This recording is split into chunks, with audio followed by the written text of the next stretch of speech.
তো বন্ধুরা আর কোনো চিন্তা নেই। পশ্চিমবঙ্গে হিয়ারিং প্রক্রিয়া আরও সহজ করে দিল নির্বাচন কমিশন। ইতিমধ্যেই 7টি নতুন নিয়ম চালু করা হলো নির্বাচন কমিশনের তরফ থেকে, যা এই ভিডিওতে আমি আপনাদের বিস্তারিতভাবে জানিয়ে দেব। তাই ভিডিওটি একটু স্কিপ না করে পুরোটা দেখবেন। আর যদি আপনি আমাদের চ্যানেলে নতুন আসেন, চ্যানেলটি সাবস্ক্রাইব করে পাশের নোটিফিকেশান বেলটি অল করে রাখবেন। তো চলুন ভিডিও শুরু করি। তো বন্ধুরা, ইতিমধ্যেই যে 7টি নতুন নিয়ম চালু করা হয়েছে, তো সেই 7টি নতুন নিয়ম নিয়ে নির্বাচন কমিশনের তরফ থেকে অফিসিয়াল বিজ্ঞপ্তি কিন্তু দেওয়া হয়েছে। অর্থাৎ জাতীয় নির্বাচন কমিশনের তরফ থেকে রাজ্যের যে মুখ্য নির্বাচনী আধিকারিক রয়েছে তাকে কিন্তু এই 7টি নির্দেশ দেওয়া হয়েছে। এই 7টি নতুন নিয়ম যাতে পশ্চিমবঙ্গে হিয়ারিং নিয়ে লাগু করা হয়, তার জন্যই জাতীয় নির্বাচন কমিশনের তরফ থেকে এই নোটিশের মাধ্যমে মুখ্য নির্বাচনী আধিকারিকদের জানিয়ে দিয়েছে। তো চলুন দেখে নিই কী কী 7টি নতুন নিয়ম চালু করা হচ্ছে। দেখুন, প্রথমেই বলা হয়েছে লজিক্যাল ডিসক্রিপেন্সি বা আনম্যাপড ভোটার। অর্থাৎ যারা লজিক্যাল ডিসক্রিপেন্সির আওতায় ভোটার রয়েছেন প্রায় 94 লক্ষের কাছাকাছি এবং আনম্যাপড ভোটার প্রায় 32 লক্ষের কাছাকাছি, এই সমস্ত ভোটারদের যাদের নতুন করে হিয়ারিংয়ের নোটিশ পাঠানো হবে নির্বাচন কমিশনের তরফ থেকে, সেই সমস্ত ভোটারদের যে লিস্ট, সেই লিস্ট কিন্তু প্রকাশিত করতে হবে। পঞ্চায়েত অফিস, ব্লক অফিস বা ওয়ার্ড অফিসে সেই লিস্ট ঝোলাতে হবে। সেই লিস্ট দেখে আপনারা কিন্তু জানতে পারবেন যে আপনার নামে হিয়ারিংয়ের নোটিশ আছে কিনা এবং কী কারণে আপনার নামে কিন্তু হিয়ারিং নোটিশ দেওয়া হয়েছে। এরপর 2 নম্বরে বলা হয়েছে, যদি আপনাদের নামে এই লিস্ট আসে তাহলে আপনারা কি করবেন। আপনারা যদি বুঝতে কিছু না পারেন তাহলে আপনার এলাকায় যে বিএলও আছে তার সাথে যোগাযোগ করবেন। অর্থাৎ আপনার এলাকার যে বিডিও আছে তিনিই কিন্তু আপনাকে সমস্ত বিষয় বুঝিয়ে দেবেন। এরপর 3 নম্বরে বলা হয়েছে, আপনার নির্দিষ্ট এলাকায় এবার হিয়ারিং প্রক্রিয়া হবে। অর্থাৎ এবার থেকেই কিন্তু আপনার হিয়ারিং প্রক্রিয়া নির্দিষ্ট এলাকায় বা কাছাকাছি হবে। যেমন গ্রামের ক্ষেত্রে পঞ্চায়েত এবং শহরের ক্ষেত্রে ওয়ার্ড অফিস। অনেকে এমন ভোটার রয়েছেন যারা অসুস্থ বা বয়স্ক, দূরে যেতে পারেন না। তাদের জন্য বা সমস্ত মানুষের ভোটারদের জন্যই কিন্তু এবার এলাকায় কাছাকাছি হিয়ারিং প্রক্রিয়া হবে।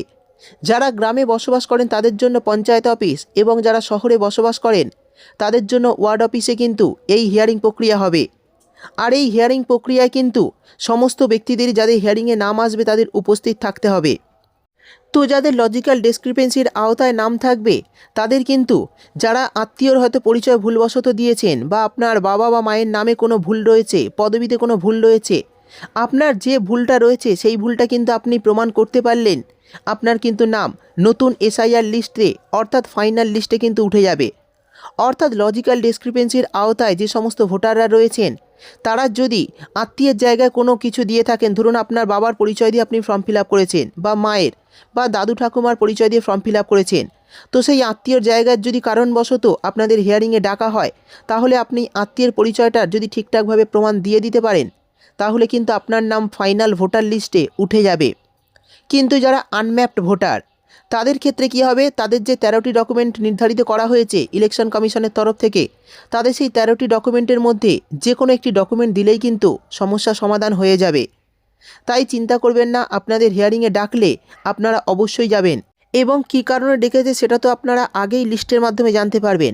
আর সেই কাগজগুলো আপনারা যদি ঠিকঠাকভাবে দেখিয়ে দেন, অরিজিনাল কাগজ, তাহলে কিন্তু আপনাদের নাম সহজেই নতুন ভোটার লিস্টে উঠে যাবে। অর্থাৎ ভোটার লিস্টে যে ফাইনাল লিস্ট তাতে কিন্তু আপনাদের নাম উঠে যাবে, কোনো সমস্যা হবে না। এরপর 4 নম্বরে বলা হয়েছে, সকল প্রভাবিত ব্যক্তিকে নথি উপকরণ বা আপত্তি জমা দেওয়ার সুযোগ দেওয়ার পাশাপাশি যথাযথ সিদ্ধান্ত গ্রহণের উদ্দেশ্যে একটি সময় তাদের ব্যক্তিগতভাবে অথবা তাদের সঙ্গে থাকা অনুমোদিত প্রতিনিধির মাধ্যমে ইআরও বা এইআরওর মাধ্যমে শুনানি প্রদান করতে হবে। অর্থাৎ এই সমস্ত শুনানি করবে ইআরও এবং এইআরও। এরপর 5 নম্বর নিয়মে বলা হয়েছে, যে সমস্ত অফিসাররা নথিপত্র গ্রহণ করবেন অর্থাৎ প্রভাবিত ব্যক্তিদের শুনানি গ্রহণ করবেন, তাদের কিন্তু নথিপত্র গ্রহণ এবং উক্ত শুনানি অনুষ্ঠিত হওয়ার বিষয়টি প্রত্যাশিত সার্টিফাইড করবেন। অর্থাৎ আপনি হিয়ারিংয়ের সময় যে নথিপত্রগুলো নিয়ে যাবেন সেগুলো কিন্তু যাচাই করে দেখবেন সেই অফিসাররা। পাশাপাশি তারা সেগুলো চেক করে দেখবেন যে সেগুলি অরিজিনাল নাকি জাল। অর্থাৎ হিয়ারিংয়ের সময় আপনি যে নথিগুলো নিয়ে যাবেন সেগুলো কিন্তু সেই অফিসাররা, অর্থাৎ যে ইআরও অফিসাররা থাকবে তারা কিন্তু সেগুলো যাচাই করে দেখবে যে সেই নথিগুলো অরিজিনাল নাকি জাল। তো অবশ্যই আপনারা কিন্তু সমস্ত ঠিকঠাক নথিপত্র নিয়ে যাবেন, কোনো জাল নথিপত্র নিয়ে যাবেন না। এবং এই নথিপত্র দেখার পর কিন্তু তারা একটা রসিদ আপনাদের দিয়ে দেবে, যে আপনারা হিয়ারিংয়ে উপস্থিত ছিলেন তার জন্য তারা একটা রসিদ দিয়ে দেবেন। সেই রসিদটা কিন্তু আপনি পরেও দেখাতে পারবেন যে আপনি হিয়ারিংয়ে উপস্থিত ছিলেন। এরপর বলা হয়েছে অনুমোদিত পত্র যদি থাকে এবং নথিপত্র গ্রহণ ও শুনানি অনুষ্ঠিত হওয়ার প্রত্যয়নপত্র বিএলও কর্তৃক বিএলও অ্যাপে কিন্তু আপলোড করতে হবে, অর্থাৎ বিএলও অ্যাপে সেগুলো কিন্তু আপলোড করতে হবে, সেটাও বলে দিয়েছে। শেষে 7 নম্বরে বলা হয়েছে মাধ্যমিকের অ্যাডমিট কার্ড।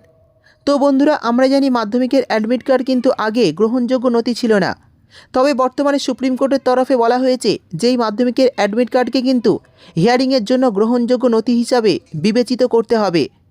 সেই বিষয়ে কিন্তু মান্যতা দিয়েছে ইলেকশন কমিশনও বর্তমানে জানিয়েছে যে আপনাদের হিয়ারিংয়ে ডাকা হলে বয়সের প্রমাণপত্র হিসাবে কিন্তু আপনারা মাধ্যমিকের অ্যাডমিট কার্ড দেখাতে পারবেন। মাধ্যমিকের অ্যাডমিট কার্ড দেখালেও কিন্তু আপনারা নতুন ভোটার তালিকায় নাম তুলতে পারবেন। এই মাধ্যমিকের অ্যাডমিট কার্ডকে কিন্তু গ্রহণযোগ্য নথি হিসাবে বিবেচিত করেছে ইলেকশন কমিশন। অবশেষে কিন্তু মাধ্যমিকের অ্যাডমিট কার্ডকে মান্যতা দেওয়া হয়েছে। তো বন্ধুরা, বুঝতেই পারলেন বর্তমানে ইলেকশন কমিশনের তরফ থেকে 7টি নতুন নিয়ম কিন্তু জারি করা হয়েছে। এই নিয়মগুলির ফলে কিন্তু বর্তমানে ভোটাররা অনেকটাই উপকৃত হবেন। এরই সঙ্গে জানিয়ে দিই, যারা লজিক্যাল ডিসক্রিপেন্সির আওতায় রয়েছেন যে সমস্ত ভোটাররা, তাদের কিন্তু যে ভুলগুলি হয়েছে সেগুলো আমি আপনাদের আগেও জানিয়েছি। হয়তো নামের বানানের ভুল, পদবীর ভুল বা কোনো আত্মীয় জায়গায় কিছু ভুল দিয়েছেন, তারা কিন্তু সেই ভুল সহজেই সমাধান করতে পারবেন। অর্থাৎ উপযুক্ত ডকুমেন্টস আপনারা নিয়ে যাবেন। সেই সঙ্গে 2002 সালের ভোটার লিস্টে যাকে আত্মীয়র পরিচয় দিয়েছিলেন সেই ব্যক্তির কিন্তু নাম যদি থাকে তাহলে আপনাদের কোনো সমস্যা হবে না, সহজেই কিন্তু আপনাদের নতুন ভোটার লিস্টে নাম উঠে যাবে। কিন্তু যাদের আনম্যাপড ভোটার, অর্থাৎ যারা আনম্যাপড ভোটার রয়েছেন প্রায় 32 লক্ষ, তাদের যদি হিয়ারিংয়ে ডাকা হয়, তারা কিন্তু যে 13টি ডকুমেন্ট দেওয়া হয়েছে ইলেকশন কমিশনের তরফ থেকে, সেই ডকুমেন্টের মধ্যে যে কোনো একটি ডকুমেন্টস আপনারা নিয়ে গেলেই কিন্তু আপনাদের নাম নতুন এসআইআর তালিকায় উঠে যাবে। এই ছিল আজকের ভিডিও ভালো লাগলে একটি লাইক দিয়ে দেবেন আর চ্যানেলটি সাবস্ক্রাইব করতে ভুলবেন না। দেখা হবে পরের একটি ভিডিওতে।